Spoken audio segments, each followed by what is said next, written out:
గణతంత్ర దినోత్సవాన్ని జరుపుకున్నారు. కానీ ఇక్కడ రాజ్యాంగ స్ఫూర్తిగా ఒక జాతికి అన్యాయం జరిగింది. ఎస్సీ కమ్యూనిటీకి అన్యాయం జరిగింది. ఎలా? 1950 యాక్ట్ ప్రకారంగా ఆ యాక్ట్ని బూచిగా చూపించి ఎస్సీలు మతం మారితే కులం మారిపోద్దంట.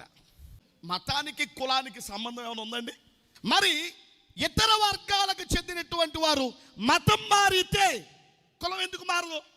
ఇప్పుడు జనవరి 26వ తారీఖున రాజ్యాంగం ఆవిష్కరింపబడింది 1950లో.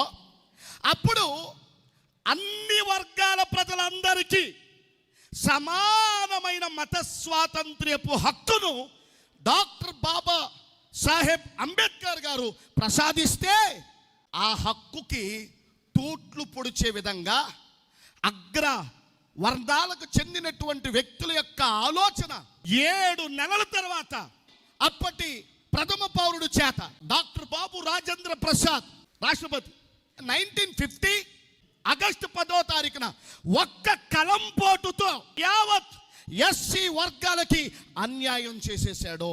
ఎస్సీ సామాజిక వర్గాన్ని ఏళ్ల తరబడి పెత్తందారుల కింద బానిసలుగా బతికేలాగా ఒక్క కలం పోటుతో అన్యాయం చేశాడు.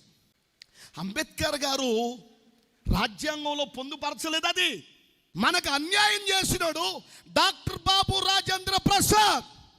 మీరు చదవండి, చాట్ జీపీటీని అడగండి, గూగుల్ని అడగండి, చెప్పుద్ది.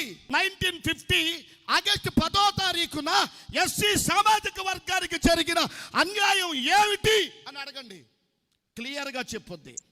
ఆ రోజేమో తిండికి దూరం చేశారు, బట్టకు దూరం చేశారు, చదువుకు దూరం చేశారు. ఈ దూరం చేసినటువంటి ఈ అగ్రవర్ణాలు ఎందుకండి ఎస్సీల మీద ఎంత పగ, అంత ద్వేషం? ఎస్సీ కమ్యూనిటీ చేసినటువంటి అన్యాయం ఏమిటి?